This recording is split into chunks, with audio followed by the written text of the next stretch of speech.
कुछ लोग थे जो वक्त के सांचे में ढल गए, कुछ लोग हैं जो वक्त के सांचे बदल गए। और ऐसे ही वक्त के सांचे को बदलने वाले एक नायाब शख्सियत से आज आपकी मुलाकात toppers talk to you series में। मैं doctor PM Tripathi, director Vaid ICS Lucknow. आज हम लोग रूबरू होंगे अपने इस सीरीज में एक नायाब इंसान, एक कामयाब इंसान और बहुत ही मेहनतकश, और अपने परिश्रम, अपने पुरुषार्थ, अपनी तपस्या से उन्होंने एक बहुत अच्छा स्थान हासिल किया है। और अभी हाल ही में हरियाणा पब्लिक सर्विस कमीशन में जो रिजल्ट आया उसमें हरियाणा स्टेट सिविल सर्विसेज में उनको ब्लॉक डेवलपमेंट ऑफिसर के पोस्ट पर सिलेक्शन उनका हुआ है।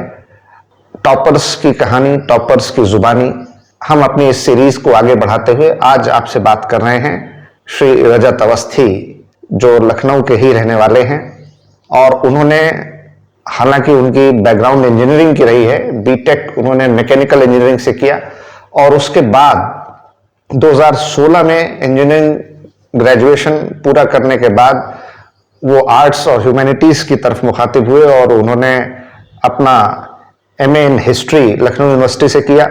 उसके बाद UGC नेट भी हिस्ट्री से क्वालिफाई किया और 2018 से लगातार कॉम्पिटिशन्स देते रहे। आज हमारे साथ वो नई सफलता, नए पद सोपान और नए जोश और उत्साह के साथ हैं। तो मैं चाहता हूं कि आप सब लोग जो ये चैनल पर प्रोग्राम देख रहे हैं खुद उनसे सीखें, जानें और समझें कि उन्होंने कैसे अपने सिविल सर्विसेज की तैयारी की, क्या दिक्कतें, परेशानियां, दुश्वारियां उनके सामने आई, कैसे उन्होंने अंततः ये बाधा, ये व्यतिक्रम, इससे आगे निकलकर हरियाणा पब्लिक सर्विस कमीशन में एक अच्छा स्थान प्राप्त किया। ये हम सब लोग के लिए बहुत ही गौरव और प्रशंसा का विषय है। तो मैं बात करूंगा रजत से। रजत, थैंक यू सर। आपने बहुत अच्छी कामयाबी हासिल की और हरियाणा आपने स्टेट सिविल सर्विसेज क्वालिफाई किया। जी सर। तो पहले कुछ अपने बारे में बताइए ताकि जो हमारे व्यूअर्स हैं, जो हमारे स्टूडेंट्स हैं, वो आपके बारे में जान पाएं। जी सर। तो सर मैं लखनऊ का प्रॉपर रहने वाला हूँ सर। और जैसे सर आपने बताया, मैंने बीटेक अपना Shri Ram Swaroop college of engineering and management 2016 में मेरा बीटेक कंप्लीट हुआ सर। तो 2016 का सर के बाद मैं थोड़ा कंफ्यूज था सर कि मैं अपनी मतलब आगे अपना करियर किस में परस्यू करूं। तो सर एक इंजीनियरिंग ग्रेजुएट के सामने एक ऑप्शन होता है गेट और इंजीनियरिंग सर्विसेज का, तो वही सर मेरे सामने ऑप्शन था। तो मैंने सर गेट और इंजीनियरिंग सर्विसेज ट्राई किया। इंजीनियरिंग सर्विस में मुझे सफलता नहीं मिली, गेट में मुझे सफलता मिली सर, लेकिन जो मैं चाह रहा था कि मुझे पब्लिक सेक्टर जैसे PSUs वगैरह में कॉल आ जाए वो नहीं आया। मेरे पास ऑप्शन था सर MTech करने का, तो MTech सर मैं नहीं करना चाहता था। और क्योंकि फिर MTech के बाद फिर वही साइकिल में मैं आ जाऊंगा, फिर प्रिपरेशन जॉब। तो मैंने सोचा कि क्यों ना प्रिपरेशन शुरू कर दें। तो सर मुझे मैं सर बड़ी इंटरेस्टिंग ये चीज़ है कि मैं UPPCS की PYQ बुक लेके आया। उस समय सर इंग्लिश में नहीं आती थी, ये घटना चक्र जो आती है सर वो हिंदी में आती थी और मेरा मीडियम इंग्लिश है। तो सर मैं PYQ लेके आया, तो फिर मैं उस चीज़ को मैं सोच के आया कि UPPCS में शायद मैकेनिकल आता होगा, तो मैं सर उसके लिए लेके आया। मैकेनिकल है नहीं। तो सर मैंने देखा ऑब्जेक्टिव तो GS है। तो सर मैंने GS का थोड़ा ना, जब मैं क्लास 10th में था, अपने 9-10 में मेरी स्कूलिंग सर CMS से हुई 9-10 में। तो 11-12 में RLB चला गया था। तो 9-10 में जब मैं CMS में था तो सर मेरी थोड़ा मतलब वहाँ का सर जो एटमॉस्फेयर काफ़ी कॉम्पिटिटिव है सर। तो वहाँ पे टीचर्स भी काफ़ी एक तो कोऑपरेटिव हैं, तो काफ़ी एक ऐसा रहता है कि आपसे क्वेश्चन आंसर बहुत सर रहता है। जैसे कोई वो चैप्टर पढ़ाएंगे तो डिस्कशन काफ़ी अच्छे से होता था। मैं एक बार अपने व्यूअर्स को बताता हूँ, CMS लखनऊ का एक बहुत ही रिनाउंड स्कूल है, city Montessori school. Guinness world of book records में भी इसका नाम है। और RLB मतलब रानी लक्ष्मीबाई स्कूल जो है, ये लखनऊ का एक बहुत अच्छा स्कूल है। तो इन्होंने शॉर्ट फॉर्म में CMS और RLB बोला, तो उन बच्चों के लिए या उन व्यूअर्स के लिए जो शायद शॉर्ट फॉर्म में ना समझ पाए, इसलिए मैंने कहा आपको बता दें। हाँ जी सर। तो सर वहाँ पे मेरा इंटरेस्ट ये सोशल साइंस में काफ़ी डेवलप हो गया था। हिस्ट्री मुझे अच्छी लगती थी बचपन से, लेकिन फिर उसके बाद सर 10th के बाद क्योंकि PCM साइड में चला गया, साइंस साइड, तो फिर उस समय सोशल साइंस से कट ऑफ हो गया। लेकिन वो सर एक बेस ना, कहते हैं ना कि वो सर स्कूल की जो आपकी पढ़ाई होती है कभी वेस्ट नहीं होती अगर आपने वहाँ मेहनत की है। तो वो सर शायद कहीं ना कहीं मेरी रिफ्लेक्ट हुई जब मैंने सिविल सर्विसेज की तरफ में परस्यू किया। तो वो सर क्वेश्चंस में वही जैसे मैं बता रहा था, बुक लेके आया UPPCS PYQ, तो मेरे सर 30-40 क्वेश्चंस बनने लगे। तो मुझे लगा कि बहुत अच्छा सर कॉन्फिडेंस आया कि जो चीज मेरी इतने साल से छूट गई है और उसमें मुझे कुछ चीजें याद है अभी भी।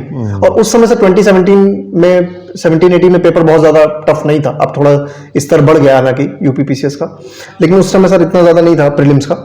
तो सर मैं फिर मुझे कॉन्फिडेंस आया, तो फिर मैंने सर तैयारी धीरे धीरे ला के शुरू किया, पीवाईक्यू लाया, घटना चक्र। तो लेकिन सर उस समय मैंने जैसे बताया कि हिंदी में किताब आती थी, तो मुझे सर बड़ा संघर्ष करना पड़ा, क्योंकि जो सर साइंस के जो शब्द है ना वो बड़े जटिल होते हैं साइंस बायोलॉजी में, क्योंकि हम लोग सर राइबोसोम लाइसोसोम पढ़ रहे हैं, उसमें कुछ अलग सर तो सर बिल्कुल जटिल थे। तो मैं सर क्या करता था, गूगल ट्रांसलेशन करता था। मेटाबॉलिज्म चपापचय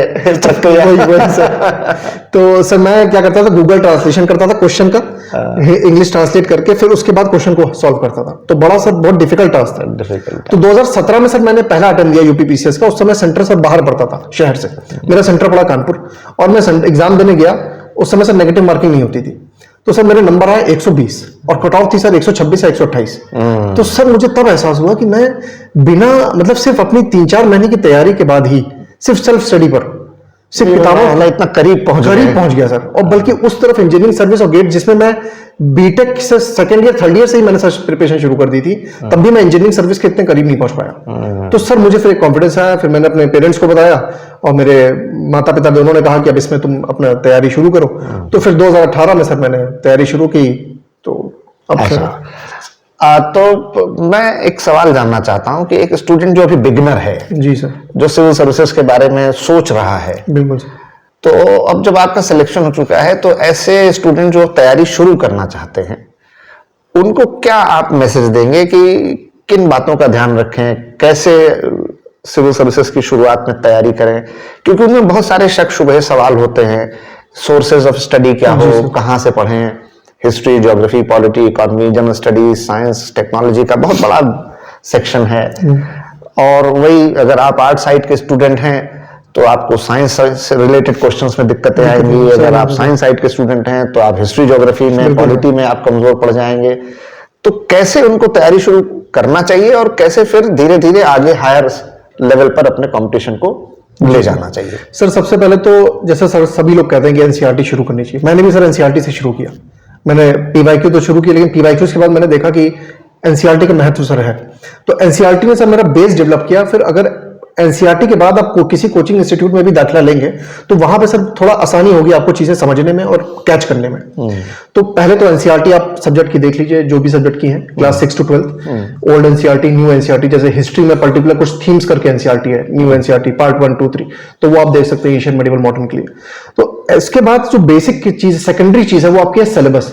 हमेशा सर हम लोग ये सोचते हैं, हम लोग को सर ये बताया जाता है कि बिल्कुल अथाह सागर है, सब कुछ पढ़ना है, अंडर द सन सब कुछ है। लेकिन सर अगर हम सिलेबस को देखें और प्रीवियस ईयर क्वेश्चंस को देखें तो हम ये पाएंगे कि कुछ थीम्स हैं सर, कुछ ऐसी पोर्शंस हैं, पार्ट्स हैं यूपीपीसीएस यूपीएससी दोनों में जो रिपीट हो रहे हैं। क्वेश्चंस बिल्कुल एग्जैक्ट नहीं आएगा सर, लेकिन वो थीम आएगी। जैसे अगर प्रेसिडेंट का क्वेश्चन आ रहा है प्रेसिडेंट की पावर से, तो हम लोग प्रेसिडेंट को अच्छे से तैयार कर लें, वो प्री और मेंस दोनों के लिए एप्लीकेबल है। और तीसरी सबसे सब इंपॉर्टेंट चीज ये है कि हम प्री और मेंस को अलग करके मत चलें, साथ लेके चलें। हम ये सोच के चलेंगे प्रीलिम्स की तैयारी अलग, मेंस की अलग, तो सर नहीं होगा। अगर हम जुडिशरी तैयार कर रहे हैं तो उसको प्रीलिम्स के पर्सपेक्टिव से भी, मेंस के पर्सपेक्टिव से भी तैयार करें। और सर चौथी इंपॉर्टेंट चीज ये है कि आंसर राइटिंग सर बहुत इंपॉर्टेंट है। मैंने सर अपनी तैयारी में जो गलती की वो ये थी कि मैंने आंसर राइटिंग सर बहुत देर में शुरू की, और इसका महत्व सर मैं बहुत देर में समझा। आंसर राइटिंग, आंसर लिखना बहुत इंपॉर्टेंट है सर। अक्सर हम लोग क्या करते हैं, डरते हैं कि पहला आंसर लिखेंगे कितना खराब होगा, कितने नंबर आएंगे, डर लगता है। तो सर वो डर मुझको भी लगता था, और मैंने जब शुरू किया तो मेरे भी सर मार्क्स बहुत ही सर खराब आए थे, क्या ही बताऊं, 25-30 मार्क्स आए थे आउट ऑफ 200 पहले टेस्ट में। तो सर लेकिन फिर उसके बाद मैं पीछे हट गया, मैंने कहा नहीं लिखना चाहिए। तो ये मैंने गलती सर की, तो ये गलती नहीं करनी चाहिए। अक्सर हम सोचते हैं कि कोई मेरे मार्क्स कम आएंगे, मैं इतना, तो पहला आंसर सर हमेशा खराब होगा, नो डाउट इन इट। पहला, दूसरा, तीसरा, धीरे धीरे हम इंप्रूव करेंगे, कोशिश तो करें। बिल्कुल सर, बिल्कुल। और जब पहला आंसर लिखेंगे और उसके बाद जब 100वां आंसर लिख रहे होंगे, बिल्कुल सर, तो खुद आप महसूस करेंगे कि कितना इंप्रूवमेंट कर। बिल्कुल सर, बिल्कुल। अच्छा, एक स्टूडेंट्स के मन में एक ये भी सवाल उठता है कि भाई यूपीएससी बहुत टफ है, ये तो हमारे बस का नहीं है, या हम केवल स्टेट सिविल सर्विसेज ही पहले क्वालिफाई करने की कोशिश करें, एक बार वो हो जाए पीसीएस तब हम यूपीएससी के लिए सोचें। जी सर। मेरा ये मानना है कि भाई आप सिविल सर्विसेज की तैयारी कर रहे हैं, एग्जाम को और यूपीएससी या स्टेट सिविल सर्विसेज में average level of difficulty of questions हो सकता है, बिल्कुल सर, लेकिन पैटर्न एक है, सिलेबस लगभग एक जैसा है। बिल्कुल। तो क्या स्टेट सिविल सर्विसेज की तैयारी अलग करनी चाहिए और यूपीएससी की अलग करनी चाहिए या एक साथ करना चाहिए? सर मैंने तो यूपीएससी को सोच के ही तैयारी की है सर, चाहे वो यूपी पीसीएस हो चाहे हरियाणा में। यूपी पीसीएस में मैंने सर 2 इंटरव्यू दिए, हालांकि फाइनल सिलेक्शन नहीं हो पाया, और मैंने 4 मेंस सर लिखे। तो मुझे लेकिन सर यूपीएससी की जो प्रिपरेशन है उससे बहुत फायदा हुआ, क्योंकि वो सर एक बड़ा एम्बिट है, मतलब एक वो बड़ा सा एक सेट है, उसके ये सब सेट है सारे स्टेट पीसीएस। तो अगर आप बड़े वाले सेट की तैयारी कर लेंगे तो अंदर आप सब कुछ आपका तैयार हो जाता है। थोड़ा बहुत सर अंतर आता है, वो प्रीलिम से पहले आप 15-20 दिन पहले अपनी चीजों को बदल सकते हैं, थोड़ा इसके तरफ अलाइन कर सकते हैं। लेकिन सर अगर आप यूपीएससी की तैयारी करेंगे तभी आपको फायदा हर एक स्टेट पीसीएस में होगा, वरना सर अगर आप स्टेट स्पेसिफिक रहेंगे तो सर आपका जो कंटेंट है वो उतना रिच नहीं होगा सर। क्योंकि यूपीएससी की जब आप तैयारी करते हैं तो आपका कंटेंट सर बहुत रिच होता है, आप वही टेस्ट सीरीज लगाएंगे, आप न्यूज़पेपर पढ़ेंगे, हिंदू और इंडियन एक्सप्रेस जो भी आप पढ़ते हैं। तो सर अगर यूपीएससी सोच के करेंगे तो ही आपको फायदा होगा सर। बिल्कुल ठीक बात है। दूसरा, अब स्टेट सिविल सर्विसेज यूपी में तो ऑप्शनल सब्जेक्ट हटा दिया है, तो जो उसमें यूपी स्पेशल 2 पेपर जोड़े हैं जीएस में, वो कैसे पढ़ें, और यूपीएससी में जो एक ऑप्शनल है वो कैसे चुनें और उसकी तैयारी कैसे करें? जी सर, तो सर जैसे यूपी पीसीएस में अभी इन्होंने 2 पेपर जोड़े हैं, तो ये सर एक तो सर पहले जैसे हम लोग सब जानते ही हैं सर कि पहले ऑप्शनल में बड़ा नंबर में डिस्पैरिटी होती थी सर, क्योंकि साइंस वाले बहुत ज्यादा पा जाते थे और आर्ट्स वाले कम पाते थे। तो ये इस चीज को इन्होंने खत्म करने के लिए एक बहुत अच्छा तरीका है, ये एक न्यूट्रल पेपर इन्होंने दे दिया, अब सब बराबर हो गए, लेवल प्लेइंग फील्ड कर दी इन्होंने। तो ये सर बहुत अच्छा है। और इसके लिए सर तैयारी के लिए वही सर सबसे पहले कि सिलेबस का सर जो पार्ट्स हैं जितने भी, तो हर एक पार्ट, पेपर 5 पेपर 6 दोनों के हर एक पार्ट के सर आपके पास नोट्स होने चाहिए, हर एक पार्ट सब पार्ट के। अगर उन्होंने पूछा है कि एनजीओज इन उत्तर प्रदेश, तो सर एनजीओ के आपके पास सारे नोट्स हो, वो नोट्स आप ऑनलाइन देख सकते हैं या फिर मार्केट में बहुत सारी बुक्स हैं, आप उनको रेफर कर सकते हैं। उस बुक्स तो सर बहुत सारी मार्केट में। तो देखना आपको ये है कि सर अभी पेपर अभी एक ही बार हुआ है 2023 का, तो हम लोग के पास भी सर मतलब इतना सोर्स मतलब नहीं है कि कैसे क्वेश्चन पूछ सकते हैं। तो हम लोग का सोर्स अभी मटेरियल वही, मतलब सोर्स वही है कि क्वेश्चन ऐसे ऐसे आएगा। तो सर मतलब मेरी जो सर मैं पर्सनली मैंने देखा है कि यूपी पीसीएस के पेपर 5 पेपर 6 में प्रॉब्लम ये है कि सर अगर वो क्वेश्चन पूछते हैं, मान लीजिए सर एनजीओ का, और उन्होंने वो क्वेश्चन पूछा 12 नंबर में, हम लोग के पास सर उतना कंटेंट नहीं मिल रहा है कि हम लोग 3 पन्ने भर पाए। और सर मेंस में आपको कॉपी भरना भी एक इंपॉर्टेंट है, हर क्वेश्चन अटेम्प्ट करना इंपॉर्टेंट है, स्पेसिफिकली क्वेश्चन छूटना नहीं चाहिए। बिल्कुल सर। एक सवाल खासतौर से जो हमारे आर्ट साइड के स्टूडेंट्स हैं, जी सर, उनको जो जीएस पेपर 2 है, जिसको आमतौर पर सिविल सर्विसेज एप्टीट्यूड टेस्ट या सीसैट के नाम से जाना जाता है, उससे बहुत डरते और घबराते हैं कि साहब इसमें बहुत मैथमेटिक्स और न्यूमेरल्स और न्यूमेरिकल्स और जो कैट या मैनेजमेंट एप्टीट्यूड टेस्ट होता है उस टाइप का एग्जाम है। तो हमारे आर्ट साइड के बच्चे उससे डरते हैं, घबराते हैं कि हम नहीं कर पाएंगे। Basic numeracy, management, data interpretation, ये सारे सवाल हमारे बस की बात नहीं है। तो वो जीएस में अच्छा स्कोर करते हैं लेकिन पेपर 2 में कम करते हैं, या उससे डर के मारे या उसकी वजह से सिलेक्शन नहीं पाते। जी सर। तो सीसैट पेपर 2 की तैयारी कैसे करें, खासतौर से जो आर्ट साइड के स्टूडेंट हैं? सर सीसैट में सर सबसे पहले जो एक हिम्मत है कि वो उसका लेवल, स्पेशली 2023 वाला अगर देखें कि उसका लेवल कैट का हो गया, ये तो सर बिल्कुल गलत है। क्योंकि यूपीएससी सर हमेशा एक सबके लिए बराबर, वो ये उसके दिमाग में ये बात रहती है कि एक आर्ट वाला भी दे रहा होगा, एक साइंस साइड वाला भी दे रहा होगा, तो वो कभी ऐसा पेपर सेट नहीं करेगा कि किसी भी एक पर्टिकुलर सेक्शन को एडवांटेज हो, कभी भी ऐसा सेट नहीं करेंगे। अगर आप उनके क्वेश्चंस को सर देखें, पहली बात तो सर हमें 80 में 80 क्वेश्चन अटेम्प्ट नहीं करने, हमें 50-55 क्वेश्चंस के अराउंड अटेम्प्ट करने हैं, और वो 50 से 55 क्वेश्चन हर एक सिंसियर बच्चे को मिल जाएंगे, ये मैं 100% कह सकता हूं। लेकिन अगर हम ये सोचें कि पेपर का हर एक क्वेश्चन अटेम्प्ट करेंगे तो सर हम बहुत बड़ी गलती करेंगे, अपना ही नुकसान है, क्योंकि वो सर होगा भी नहीं, क्योंकि 50-55 क्वेश्चन में ही आपके सर सिलेक्शन आपका तो निकल ही जाएगा। बिल्कुल सर। तो मेरा ये कहना है कि आप अपना स्ट्रॉन्ग एरिया ढूंढिए सर। किसी का रीजनिंग अच्छी होती है, किसी की मैथ्स, किसी की इंग्लिश कॉम्प्रिहेंशन। तो अगर आपको लगता है कि आप कॉम्प्रिहेंशन में कंफर्टेबल हो, और कॉम्प्रिहेंशन भी सर डेवलप तभी होगा कि हम न्यूज़पेपर पढ़ें इंग्लिश का, जैसे हिंदू, इंडियन एक्सप्रेस जो भी है, तो हर एक पैसेज जब पढ़ें तो उसको सोचें। एक पैसेज पढ़ा हमने किसी आर्टिकल में, एडिटोरियल में, तो उसको कॉम्प्रिहेंड करें अपने दिमाग में, इसका क्या मतलब होगा, फिर आगे बढ़े। ये धीरे धीरे सर जब प्रैक्टिस करेंगे तो हमारी इसको हम कॉम्प्रिहेंशन में भी इंप्लीमेंट कर पाएंगे, क्योंकि कॉम्प्रिहेंशन बहुत लंबा होता है। फिर एक बार हम छोड़ गए, अगर हम बीच में छूट गए तो फिर ऊपर जाना होगा, और इतना टाइम सर नहीं होगा एग्जाम प्रेशर में। तो हम अपना पहली बात तो एरिया आइडेंटिफाई करें कि हमारा टारगेट इंपॉर्टेंट मजबूत एरिया क्या है, और अगर हमारा तीनों में से कोई भी मजबूत एरिया नहीं है तो सर उसके लिए हमें लगता है कि सीसैट को सफिशिएंट टाइम देना होगा, 6 से 7 महीना, स्पेसिफिकली जो आर्ट साइड के हैं जिनको लगता है वो कॉन्फिडेंट नहीं है, क्योंकि सर हम सीसैट को इग्नोर भी करते हैं, लास्ट टाइम के लिए छोड़ देते हैं, 2 महीना 1 महीना। हाँ कि ये तो हम कर ही हाँ, लेंगे। ये सर अब नहीं होगा। यूपीएससी ने ये बता दिया है इस पेपर से 2023 के कि अब आपको सीसैट को लेकर भी सिंसियर हाँ, you can take it lightly. You can take it lightly. और बाकी सर आर्ट्स और साइंस का कुछ नहीं है, क्योंकि सर मेरे कुछ ऐसे फ्रेंड्स हैं बीटेक में जिनका सीसैट नहीं क्लियर हुआ है, तो आर्ट्स वालों को डरने की जरूरत नहीं है, पेपर सबके लिए बराबर ये है। एक मिथक है कि आर्ट्स वालों के लिए सीसैट क्वालिफाई करना इम्पॉसिबल है। ये सर गलत है, बिल्कुल। अच्छा, मेन एग्जाम में जी सर। दूसरा जो सबसे मुश्किल पोर्शन आता है, एक तो यूपीएससी में खास तौर जी से सर। कि ऑप्शनल कौन सा रखें और कैसे तैयार करें। जी सर। और दूसरा एस्से का जो पेपर है, जी सर। ये नहीं पता कि भाई किस टॉपिक पर एस्से आ जाएगा, क्या तैयार करें, कैसे बिल्कुल। लिखें। तो एस्से की तैयारी और ऑप्शनल की तैयारी कैसे करना चाहिए? सर सबसे पहले ऐसे की अगर मैं बात करूं तो सर ऐसे में मुझे थोड़ा एक एडवांटेज ये हो जाता है कि मेरा जो सर हिस्ट्री से पहले ऑप्शनल था वो फिलोसफी था, तो और मैं सर मेरी हॉबीज में भी सर रीडिंग फिलोसफिकल बुक्स जैसे भगवत गीता, उपनिषद मैं पढ़ता रहता हूँ, अद्वैत वेदांत एंड ये सब, तो इससे मुझे सर थोड़ा फायदा मिलता है, ऐसे में मैं झूठ नहीं बोलूंगा। लेकिन सर ऐसे में अगर जिसको तैयारी मतलब कोई सोच रहा है कि मतलब जिसका बैकग्राउंड नहीं है ऐसे फिलॉसफी का या फिर कुछ ऐसा, तो कैसे करें, तो सर मेरा मानना है कि एथिक्स और ऐसे और आपका सोसाइटी का पेपर तीनों सर इंटीग्रेटेड है। आपकी एथिक्स की नॉलेज कहीं ना कहीं ऐसे में यूज होगी, और society, social issues, social justice, इनकी नॉलेज भी आप कहीं ना कहीं यूज कर सकते हो एनेक्डोट स्टोरीज बनाने के टाइम। और सर इसके लिए ऐसे के लिए और भी सर ये चीजें हैं कि आप जो टॉपर कॉपीज है सर, जो पूर्व में टॉपर रहे हैं यूपीएससी के, तो उनके सर आप कॉपीज रेफर करते रहिए, मतलब अगर स्टूडेंट्स रेफर करते रहें, रेगुलर रेफर करते रहेंगे, तो उनके लिए ये रहेगा कि उनको एक आइडिया रहेगा कि कैसे लिखना है, क्योंकि जो टेस्ट सीरीज के सर मॉडल आंसर होते हैं कोचिंग इंस्टीट्यूट के, वो सर उतने रेलेवेंस क्यों नहीं होता उनका, क्योंकि सर वो सर वर्ड्स 1000 शब्द में ऐसे लिखना होता है, वो दे देंगे सर 1500 का या 2000 का, अब उसमें से हमको फिर छांटना होगा, तो it's better to look into the topper answer writing copies of essay का। ठीक बात है। अब एक चीज और ट्रेंड इधर पिछले 4-5 साल में है कि सिविल सर्विसेज का जो एग्जाम है उसमें बहुत ज्यादा करंट बेस्ड पेपर आ रहा है, कोरिलेशन, एप्लीकेशन, कंटेम्पोररी इश्यूज पूछे जा रहे हैं। तो करंट अफेयर्स की तैयारी करने के लिए किन सोर्सेस को रेफर करें, करंट अफेयर्स से जुड़े हुए क्वेश्चंस की तैयारी कैसे करें? सर इसके लिए तो सर मेरा मानना यही कि सर हिंदू जो न्यूज़पेपर है और या इंडियन एक्सप्रेस जिसमें भी कंफर्टेबल हो, न्यूज़पेपर सर डेली रूटीन में होना चाहिए।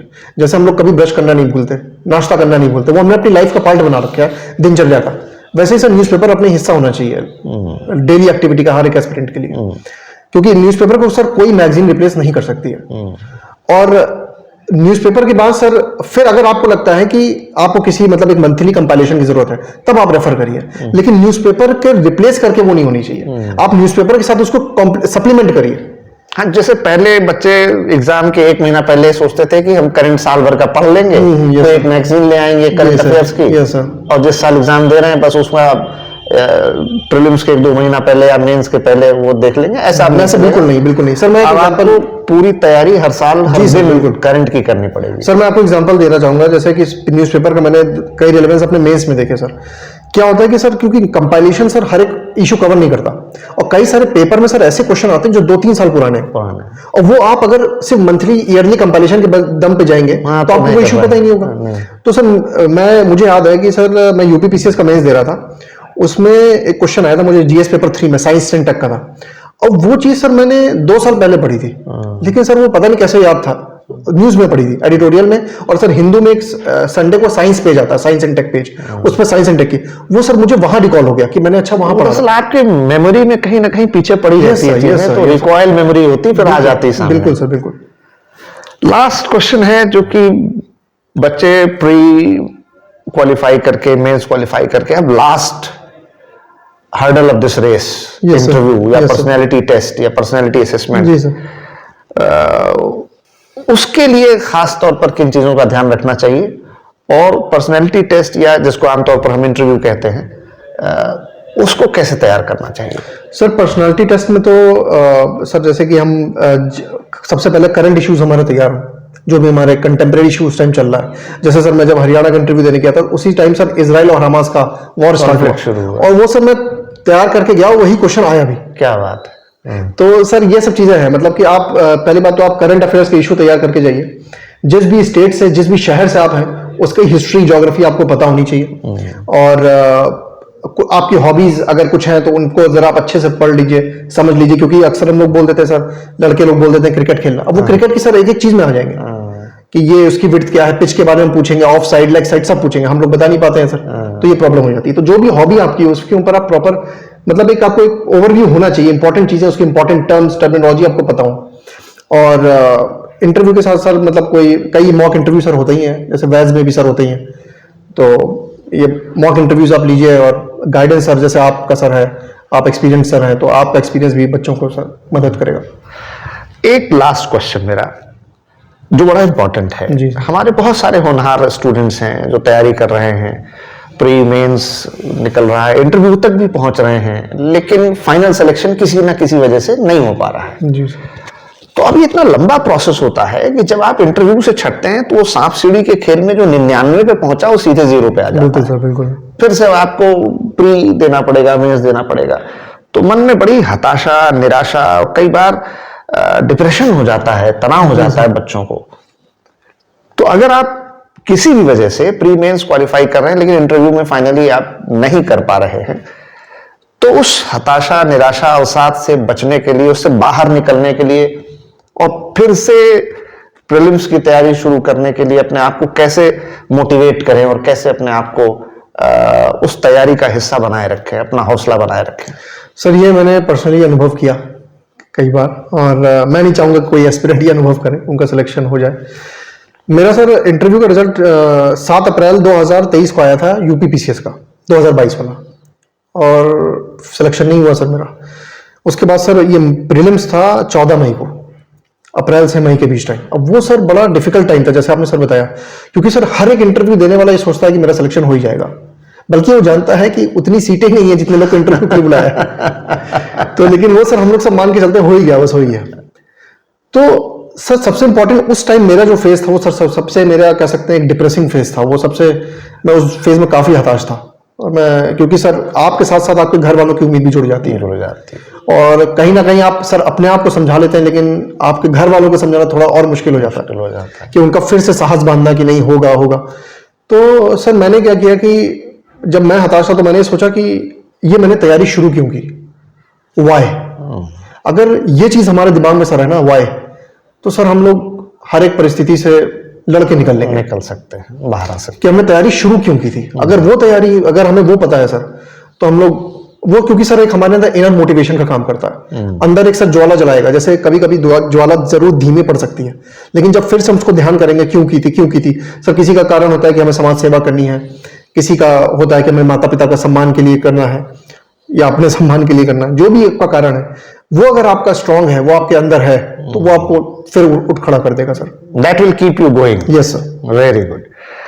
तो हम ये उम्मीद करते हैं कि रजत से अगली टॉपर स्टॉक सीरीज पे हम बात करेंगे, जब वो यूपीएससी में he will come with flying colours, और हम चाहते हैं कि यूपीएससी में इनका फाइनल सिलेक्शन हो, proper IAS cadre, home state मिले, और ये अगली बार जब आपसे मुखातिब हों तो यूपीएससी के रिजल्ट के साथ मिलेंगे। मेरी बहुत ढेर सारी शुभकामनाएं इनको, ये भविष्य में आगे बढ़ें और अपनी पूरी क्षमता और योग्यता से देश और समाज की, अभी फिलहाल हरियाणा राज्य की और बाद में पूरे देश की, जहां भी इनको सेवा करने का अवसर मिले, अपने योग्यता और क्षमता के अनुसार ये देश के तरक्की में अपना योगदान देंगे।